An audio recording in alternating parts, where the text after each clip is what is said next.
Salut tout le monde! Salut, j'espère que vous allez tous très bien.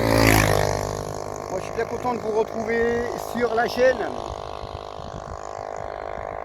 à la campagne, chez moi, tranquille.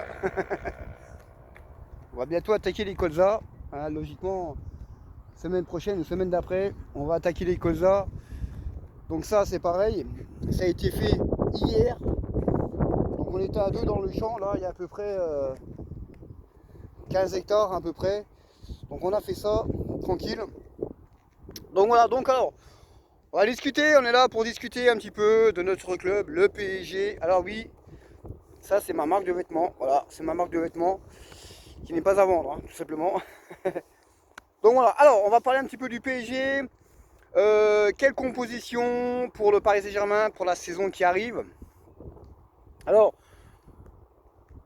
on a entendu des vertes et des pas mûres, hein, franchement, des vertes et des pas mûres. Quand tu prends ces branquignoles de footage de merde qui sont sur mes réseaux et sur des groupes, quand tu leur dis qui a fait la plus belle saison sur 2 ans, hein, au Paris Saint-Germain. Alors, les vrais connaisseurs, hein, ont mis Kiki, hein, Kylian Mbappé, mais les footiques de merde, ils ont mis Neymar. Voilà. Et Neymar, voilà, c'est parce que c'est pas les supporters du PSG, hein, c'est des footix de merde. C'est des supporters de joueurs, hein, comme Marie, hein, elle est pitoyable. Elle. Pourtant, elle est bien, elle est cool, mais elle est pitoyable, la fille. Alors, pas la mienne, hein, pas ma Marie, hein, de FIFA 22, une autre Marie, parce que Marie, elle pense comme moi, mais l'autre, elle est pitoyable. Hein, elle doit être amoureuse de Neymar, elle doit coucher avec, je sais pas ce qu'elle fait. Mais voilà, c'est quand même pitoyable de dire Neymar, depuis les 2 dernières saisons, c'est le meilleur joueur du PSG. Faut être abruti quand même, hein. Mais ces personnes-là, ce ne sont pas les supporters du PSG, c'est de la merde. Voilà, ce n'est que de la merde, tout simplement. Alors, le PSG, quel compo pour le PSG? Alors, je pense qu'on peut s'en douter, hein, que Galtier va jouer en 3-5-2. 3-5-2. Alors, moi je verrai les choses comment? Bah, tout simplement, déjà une chose, c'est que Kimpembe dégage, il faut le dégager déjà, il faut le vendre.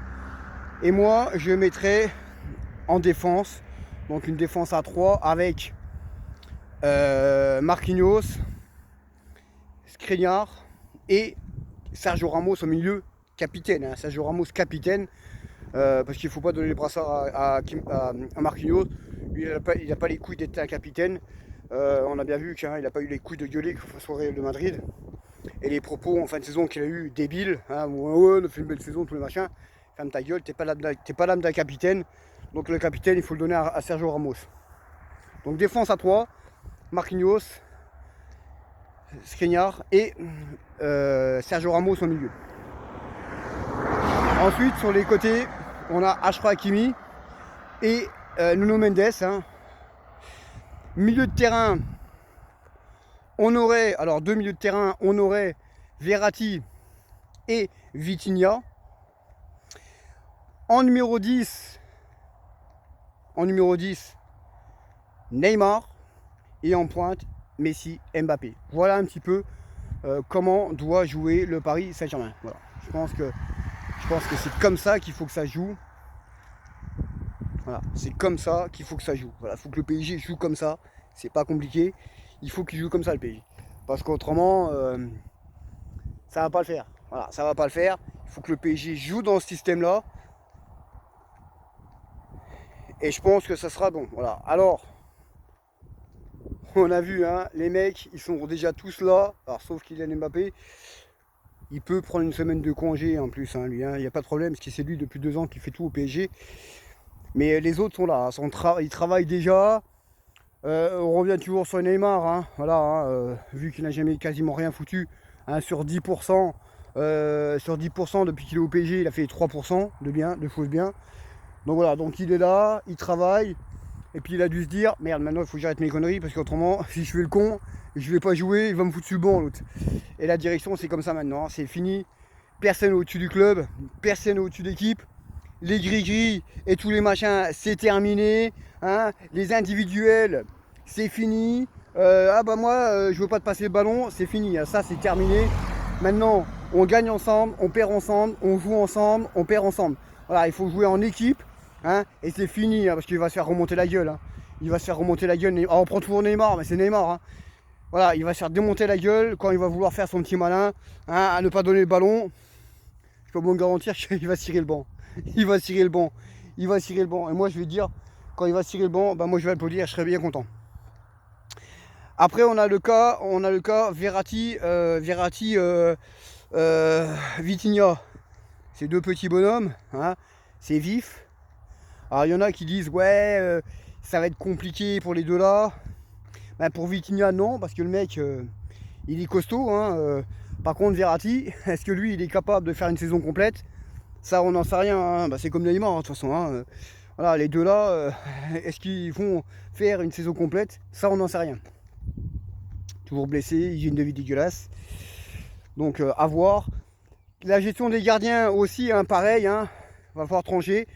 Hein, soit Donnarumma, soit Keylor Navas. Alors, c'est pas exclu que, voilà, si c'est Donnarumma qui est au début, et puis pendant un mois ou deux, bah, il fait les conneries, et bien que ça soit Keylor Navas, hein, qui reprend le flambeau. Donc voilà, donc c'est bien, c'est très très bien le truc là. On attaque bah, Messi Mbappé. Hein, je pense que Messi va faire encore mieux que la dernière saison qu'il a fait. Voilà, il a eu un temps d'adaptation, hein, c'est pas mal quand même. Hein. Deuxième meilleur passeur de Ligue 1, c'est pas pour rien quand même. Hein, sans compter toutes les barres et les poteaux, il serait quasiment à 20 buts. Hein, donc si tout serait rentré, on aurait pu dire. Mais s'il a fait une bonne saison, pas une très très bonne saison, mais il a fait une bonne saison. Malheureusement, c'est pas rentré. Mais je pense que cette année, ça va faire très mal. Alors, ça va faire très mal. Donc après, on a les recrues, hein, Scamacca, tous les machins. Moi, je comprends pas que pourquoi ils vont chercher un mec. Certes, il a mis 12 buts avec Sassuolo la dernière saison. Mais avant, il a toujours été prêté. Et puis, pourquoi tu vas pas chercher Moïse Kean? Voilà, pourquoi tu vas pas chercher Moïse Kean? Moïse Kean, il connaît le club. Il est jeune, il est très très fort. Il est grand, il est athlétique. Voilà, il connaît le parc, il connaît les vestiaires, tous les machins. Voilà, et puis toi, tu vas chercher une personne où on connaît même pas. On a un petit peu la mentalité. Voilà, après, je sais pas, on verra bien un peu comment ça va se passer. Il reste un mois et demi de mercato, hein, tout peut changer encore. Donc on verra un petit peu ce qui se passera dans l'avenir. Donc voilà les potos, donc c'est vraiment une petite courte vidéo. N'oubliez pas aussi d'aller faire un tour sur Le Paysan 73. Il y a une vidéo aussi que j'ai fait juste avant. Elle est en cours de téléchargement. Vous aurez tout ça dans la soirée. On parle un petit peu hein, du Farming Simulator 22 hein, depuis sa sortie. Des progrès, tous les machins. Donc voilà, donc sur ce je vous laisse. Passez une bonne fin de soirée. Et puis nous on se retrouve demain. Il y aura les petits directs aussi demain sur le Tour de France. Le Tour de France passe chez moi. Donc on fera les petits directs. Il y aura les petites vidéos, tous les machins. Sur ce, ciao et allez bye.